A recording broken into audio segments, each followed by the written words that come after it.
শুনেছিস ভাই? দাদা এ তো আমাদের বাবার কথা বলছে। না না, আমাদের তো কোনো বোন ছিল না, তাকে জিজ্ঞেস করতো তার কোনো ভাই রয়েছে। ওগো একটা কথা আর জিজ্ঞেস করবো? বলুন। সত্যি যদি তোমার এই পিতৃ পরিচয় হয়ে থাকে, আচ্ছা বলো না তোমার কটি দাদা? আমার ছয়টি দাদা। ছয়টি দাদা? আচ্ছা বলতে পারবে তোমার 6 দাদার নাম কি? নিশ্চয়ই। শঙ্কাই বঙ্কাই বড় দাদা,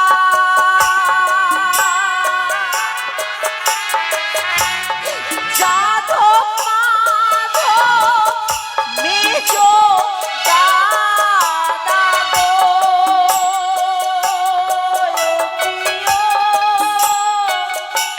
করে সকল ডিঙ্গাকে আমি সাজে সজ্জিত করেছি।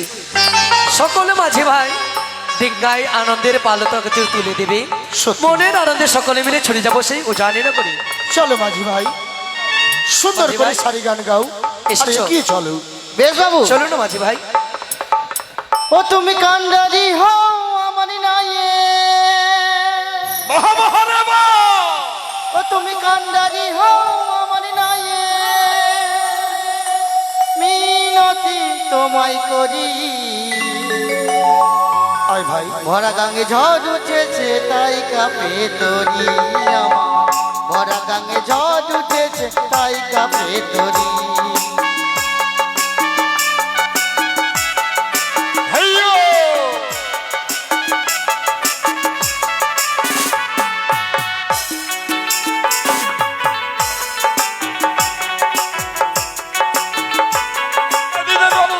সত্যি সকলে ভালো থেকো। সামনেই আছে 6টি বড় ঢেউ, ওপারে তো যেতে দিতে রাজি নয় তোকে।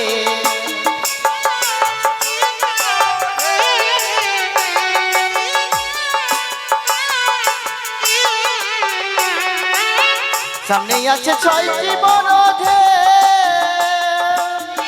ওপারে তো যেতে দিতে রাজি নয় তো কেউ। তারা গায়ের জলে বৈঠা ধরে, তারা গায়ের জলে বৈঠা ধরে, তরিকে নাই ঘিরে ধরি। ভরা গাঙে ঝড় উঠেছে তাই কাঁপে তরি আমার, ভরা গাঙে ঝড় উঠেছে তাই। মাঝি বাবু, ভাই বঙ্কাই, দাদা গো, এতদিন ধরে আমরা বাণিজ্য করি, কিন্তু নদীবক্ষে এমন আশ্চর্য দৃশ্য কোনোদিনই আমরা দর্শন করিনি। তা তো চেয়ে দেখ সত্যি ভাই, দাদা। তা তো সত্যি এমন এত অপরূপ সুন্দর জিনিস যেন ভেসে আসে আমাদের সম্মুখে। চল ভাই চল, তবে চলো না দাদা, আমরা একটু এগিয়ে যাই। তাই হবে। মাঝি ভাই ডিঙ্গাখানা যেন তাদের সম্মুখে নিয়ে চলো। তোর সুগন্ধ হইতো বাবু, না না মাঝি এবার ভাই, আমাদেরকে আক্রমণ করতে আসছে। চেয়ে দেখো, অপরূপ অপরূপ সুন্দর দৃশ্য। একখানা কলার ভেলা, সোলার মঞ্জুস, তারপর উপরে তার ভেতরে একটি কি রয়েছে জানিস ভাই? কি দাদা? কি রূপ হেরিনু রে, রূপের মাধুরে। দাদা চেয়ে দেখ ভাই,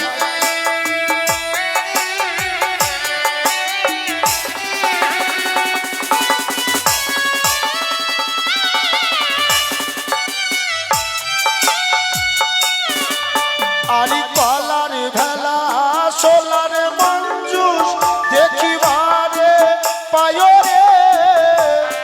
ঠিক বলেছেন বাবু। বঙ্কাই, দাদা তার ভেতরে কি রয়েছে জানিস? কি? আরে তার ভেতরে আছে একটি রমণী রে। সে দেখ ভাই, সে দেখ, অপরূপ সুন্দরী একখানা রমণী বসে রয়েছে। জিজ্ঞেস কর না ভাই, কে সে? সে কে? আরে কে গো তুমি? কি আপনারা অমন করে আমার মান্দাসখানে ঘিরে নিলেন কেন? কি চান আপনারা? কেন এভাবে আমায় ঘিরে রাখলেন? মাঝি ভাই ডিঙ্গা লাগাও। আরে কে তুমি? একাকিনী এই নদীবক্ষে ভাসছো কেন? আর তোমার ওই ভেলায় কি রয়েছে? আমি আমি বেহুলা। বেহুলা? আমার বেলায় আছে আমার স্বামীর মৃতদেহ। মৃতদেহ? কি হয়েছে তোমার স্বামী বলো? বিয়ের বাসর রাত্রে হ্যাঁ হ্যাঁ, আমার স্বামীকে কাল সাপে দংশন করেছে। তাই স্বামীর মৃতদেহ নিয়ে এই সাগর সঙ্গমে ভেসে যাচ্ছি, দেবতা নগরে যাব বলে। দেবতা নগরে? কিন্তু জানতে পারি কেন? কি লাভ ওই দেবতা নগরে গিয়ে? কি হবে? সাবিত্রী যেমন তার স্বামীকে ফিরিয়ে আনার জন্য জমের দুয়ারে পর্যন্ত গেছিল, হ্যাঁ হ্যাঁ, সে মতো আমি আমার স্বামীর দেহ নিয়ে আমি স্বর্গে পর্যন্ত যাব। বলছিলাম কি, আপনারা তো উজান পথ থেকে ফিরছেন, হ্যাঁ। আর কত দূর গেলে আমি স্বর্গে সন্ধান পাবো বলতে পারেন? শুনো নারী, স্বর্গে যাওয়ার কোনো প্রয়োজন নেই তোমার। হ্যাঁ, আর তোমায় স্বর্গে যেতে দেব না আমি। কি বলছেন আপনি? হ্যাঁ, আমি যা বলছি সত্যি। এসো এসো, এগিয়ে এসো। এই যে তোমার মৃত স্বামী, ছুঁড়ে ফেলে দাও এই দারুণ গঙ্গার জলে। তোমার স্বামী হবে মাছের শিকার, আর তুমি আমাকে প্রতিরূপে শিকার করে আমার ঘরে চলো। দাদা, ভাই, তোমার কি সব জ্ঞান শেষ হলো দাদা গো? কি বলতে চাস তুই? এ কি বলছো দাদা তুমি? বঙ্কাই, পরনারী মাতৃ সমান। পরনারীকে অমন কথা বলতে নেই। বঙ্কাই, সে যে আসনে দেবতা নগরের পথ বেছে নিয়েছে, হ্যাঁ, তার পথের বাধা মোরা হব না। মাঝি ভাই, ডিঙ্গা নিয়ে এসো। মাঝি ভাই, দেশে এই বঙ্কাই, ছোট আছিস, ছোটর মতো থাকবি। আমাকে জ্ঞান দেওয়ার চেষ্টা করবি না। তুই চেয়ে দেখেছিস যেই সুন্দর রমণী এই দারুণ গঙ্গার জলে ভেসে যাবে, তার রূপখানা দেখে যে আমি পাগল হয়েছি। দাদা গো, আমি তাকে ভেসে যেতে চাই না, আমি তাকে নিয়ে যেতে চাই তোর বৌদি করে। কিন্তু দাদা গো, হ্যাঁ, তুমি তার রূপ দর্শন করলে? তার রূপটা দেখলে তুমি তার রূপ কত সুন্দর, হ্যাঁ, হ্যাঁ, হ্যাঁ। কিন্তু বুঝলে না দাদা তার মনের বেদনা? তার বঙ্কাই, মনের ভিতরে কত কষ্ট, কত যন্ত্রণা, কত বেদনা রয়েছে, সেই কথা তুমি বুঝতে পারলে না দাদা? আরে বঙ্কাই, তার দুঃখ জ্বালা যন্ত্রণা সকলে কিছু ঘুচিয়ে দেবো আমি। সে তো স্বামীর জন্য ভাসছে, আমি হব তার স্বামী, তার সকল দুঃখ বিমোচন হবে। না দাদা, এ কখনো হয় না। বঙ্কাই, দাদা, হ্যাঁ, আমাকে জ্ঞান দেওয়ার চেষ্টা করিস না। ছোট আছিস, ছোটর মতো থাকবি। আমি ওই সুন্দরীকে না পেলে হয়তো প্রাণে মারা যাবো। আর তুই যদি আমাকে জ্ঞান দেওয়ার চেষ্টা করিস, আমি তোর উপরে হাত তুলতে বাধ্য হব। এসো সুন্দরী, আমি তোমার রূপে পাগল হয়েছি। আমি তোমাকে বিবাহ করতে চাই। ছি, ছি। আপনার ঘরে কি কোনো মা বোন নেই? সুন্দরী, আমি অসহায় এক মেয়ে মানুষ বলে আপনি আমায় অমন কথা বলতে পারছেন। আর যদি আমার স্বামী বেঁচে থাকতো, তাহলে কি আপনি অমন কথা আমায় বলতে পারতেন? শোনো সুন্দরী, দেখুন, আমি আপনার সামনে হাত জোর করছি, আপনাদের ডিঙ্গা সরান, আমার বাতাসটা আমায় এগিয়ে যেতে দিন। ওমা, আমি বলি কি, আমি সেদিকে সরিয়ে নেবো মা। আমার দাদা অন্ধের বশবর্তী হয়েছে, তোমার রূপে সে মগ্ন হতে চায়। তাই বলি মা গো, দহাই তোমার, তুমি ফিরে যাও মা। এই বঙ্কাই, তাকে যেতে দাও। ওকে বলেছি না ছোট আছিস, ছোটর মতো থাকবি। আমার চলার পথে বাধা হয়ে চেষ্টা করবি না। না হলে তোর কপালে দুঃখ অনিবার্য। পেছনে থাক। দাদা, এসো সুন্দরী, তুমি যদি স্বেচ্ছায় না আসো, একলা পেছনে যাবো। ওই তোমার গলার ভেলা সোলার বান্দাসকে ভেঙে গুড়িয়ে দেবো। আর ওই যে মৃতদেহ ছুঁড়ে ফেলে দেবো গঙ্গার জলে। তোমার স্বামীকে, ওই স্বামীর মৃতদেহকে কুড়ে কুড়ে খাবে মাছেরা। আর আমি তোমায় নিয়ে যাবো আমার ডিঙ্গায় তুলে। খবরদার বলছি, আপনাকে আমি সাবধান করছি। আমার মান্দাসের দিকে যদি এগিয়ে আসে, তবে আপনার সর্বনাশ হয়ে যাবে বলে দিলাম। খবরদার বলছি। এই সামান্য এক নারী আবার তুমি সর্বনাশ করবে? সর্বনাশের দেখেছো কি তুমি? তুমি যদি আমার কথাটা শোনো, আমি কিন্তু ডিঙ্গা থেকে একলা ছুটে যাবো, তোমার মান্দাসকে ভেঙে কুড়িয়ে দেবো। ভগবান, এসো। আমি কি করবো? আমায় রক্ষা করো মা। মাঝি ভাই ধীরে আমি যদি সত্যি সতী হই, এসো আমি যদি পতিব্রতা সতী হই, ধীরে ফেলো যেই হাত পা আপনি আমার দিকে এগিয়েছেন, ভগবান না এসো করুক, সেই হাত পা যেন আপনার পঙ্গু হয়ে যায়।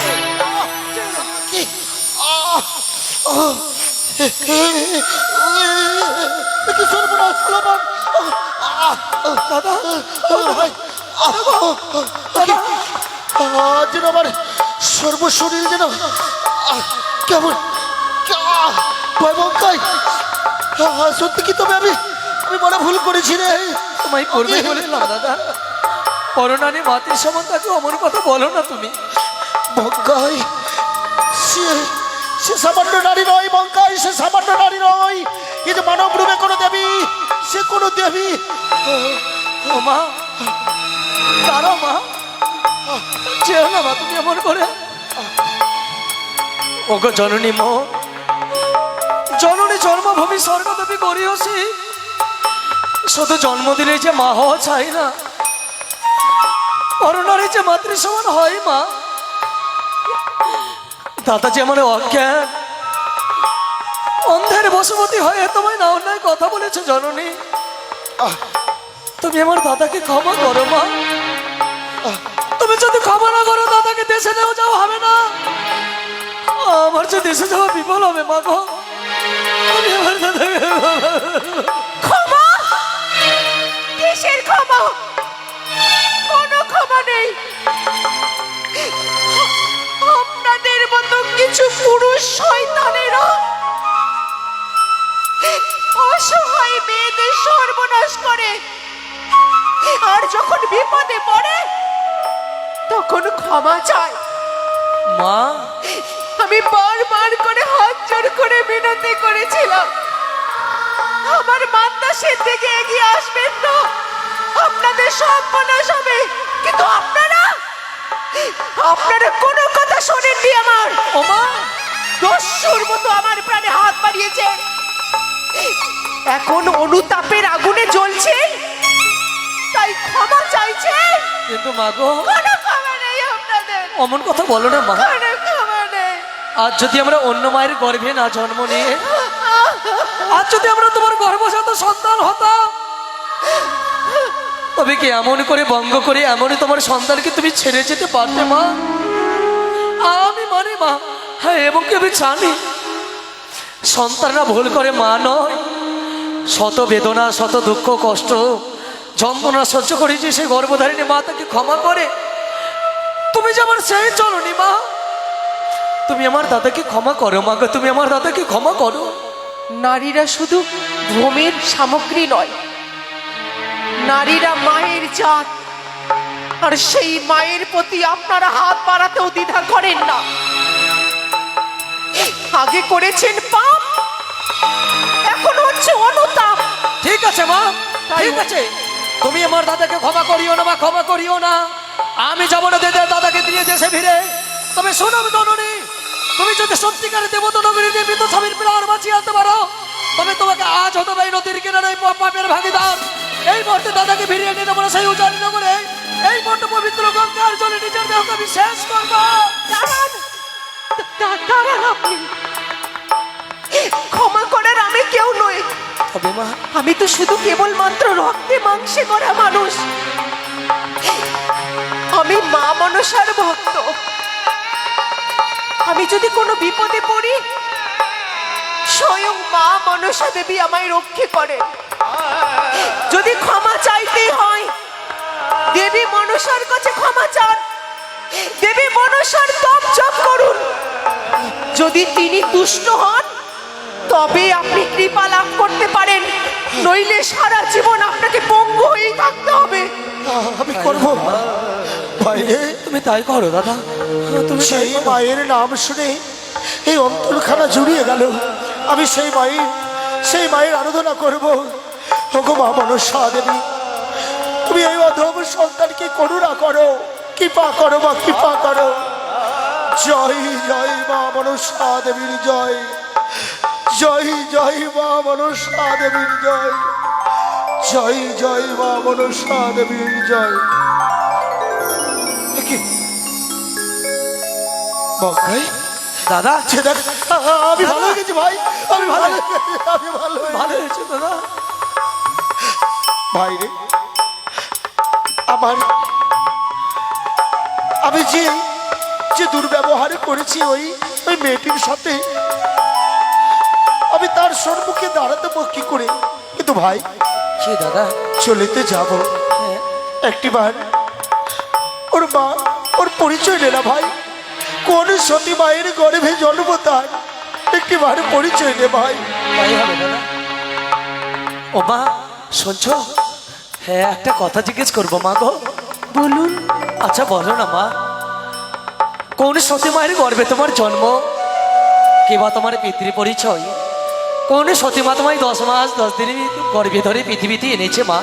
তোমার আত্মপরিচয় কি জননী বলো না? আমার পরিচয় হ্যাঁ। জানতে চাই। দেখুন, চম্পলার কুলবধূ আমি। শ্বশুর কুলের নাম তো আমি বলতে পারবো না। যদি আমার পিতৃকুলের পরিচয় চান তাহলে আমি বলতে পারবো। আমি সেই পরিচয় চেয়েছি মা, তোমার পিতৃ পরিচয় চেয়েছি, তোমার পিতৃ পরিচয় দাও জননী। শুনুন তবে। উছানি না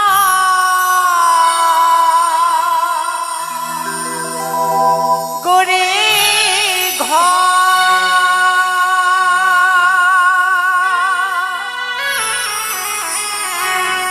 পিতা সাই বেনে সদা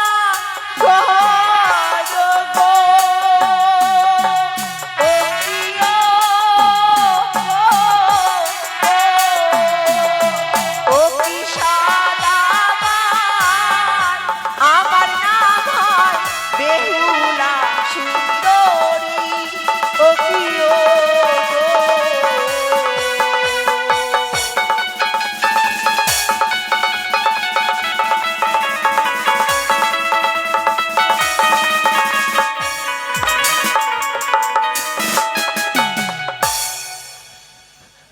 শুনেছিস ভাই, দাদা এ তো আমাদের আমাদের বাবার কথা বলছে।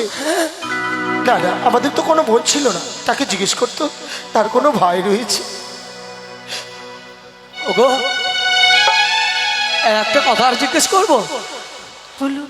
সত্যি যদি তোমার এই পিতৃ পরিচয় হয়ে থাকে, আচ্ছা বলো না তোমার কটি দাদা? আমার ছয়টি দাদা। 6টি দাদা। আচ্ছা বলতে পারবে তোমার 6 দাদার নাম কি? নিশ্চয়ই।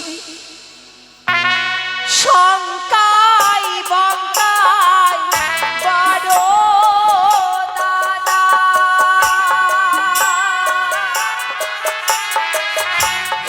যাদব মাধব মেজো দাদা গো প্রিয়।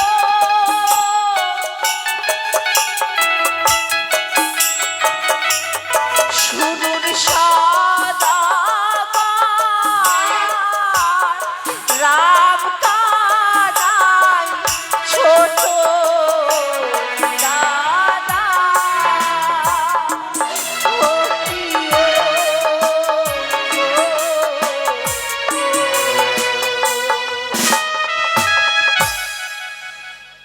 ভাই রে, দাদা আমি আমার থেকে এত বড় অন্যায় হয়ে গেল।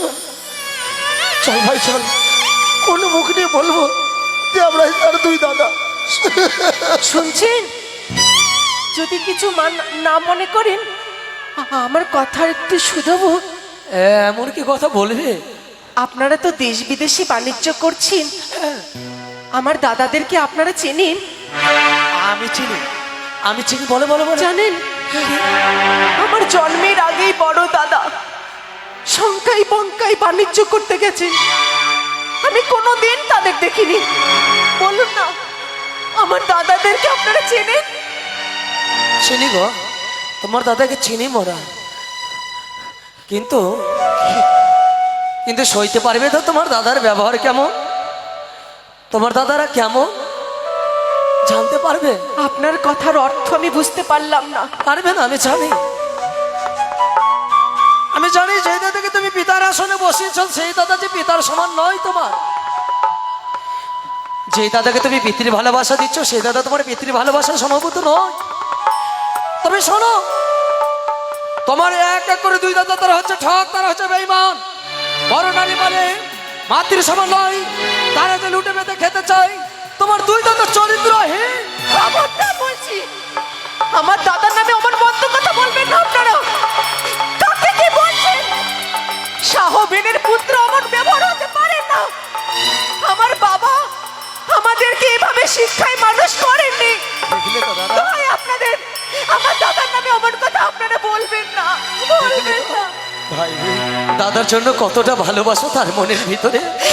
আমার দাদা অমন কাজ করতে পারে না। কেউ যদি তাকে একটু কুকথা বলে তার দাদার ব্যাপারে, কতটা রাগ, কতটা নিক্ষেপ, কতটা ক্ষেপ তার, কেমন করে পরিচয় দেবে দাদা তাকে? ভাই রে, যত কষ্ট হোক না কেন, এইভাবে আমরা তো বৈমুখ হয়ে যেতে পারি না। ওরে হতো ভাগিনি, তুই যেই দুই দাদাকে দেখবি বলে বড় লালায়িত, সে তো অন্য কোথাও নয় রে। সে দেখ তোর সম্মুখে তোর দুই দাদা সংখ্যায় বোঝায়।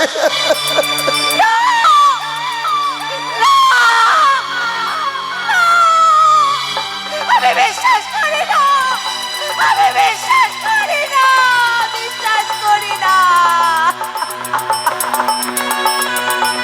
হে ভগবান, আমার দাদা চরিত্রহীন, লম্পট। আমি বিশ্বাস করি না, আপনারা মিথ্যে কথা বলছেন।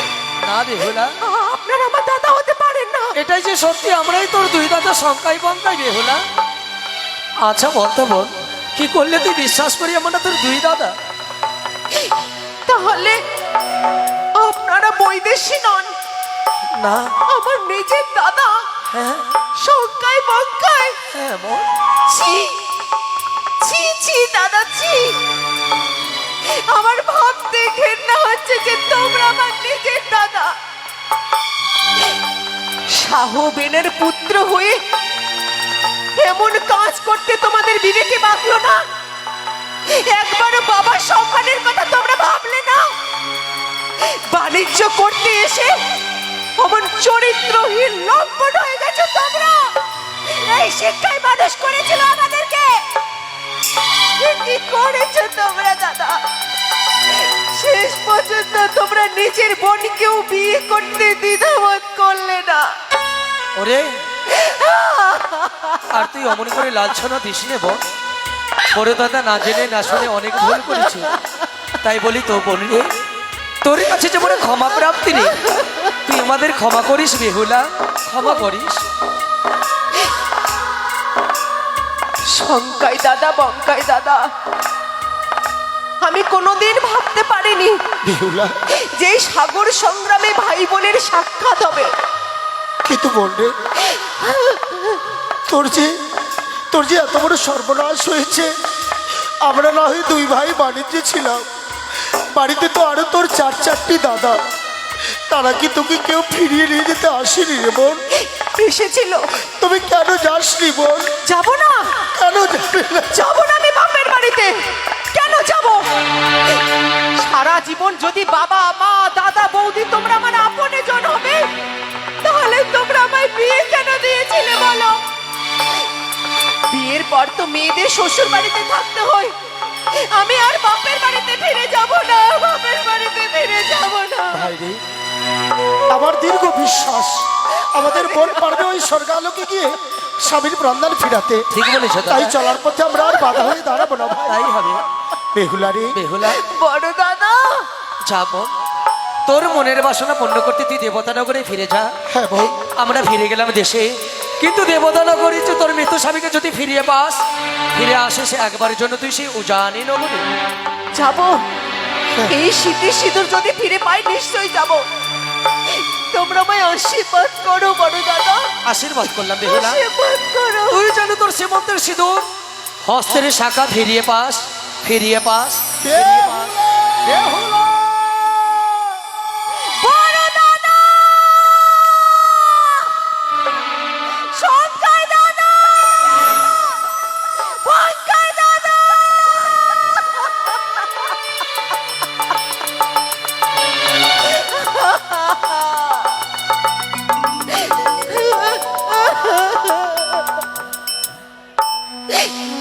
একই ভান্ডে জন্ম আমাদের, যেমন জল কাটলে দুই ভাগ করা যায় না, রক্তের সম্পর্ক ভাগ করা যায় না।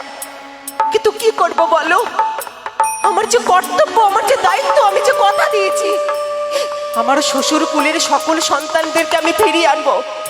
যতদিন আমার শ্বশুর কুলকে আমি ফিরিয়ে আনতে পারবো না, ততদিন আমি বাপের বাড়িতেও ফিরে যেতে পারবো না। তোমরা আমায় ভুল বোঝো না দাদা, তোমরা আমায় ভুল বোঝো না, ভুল বোঝো না।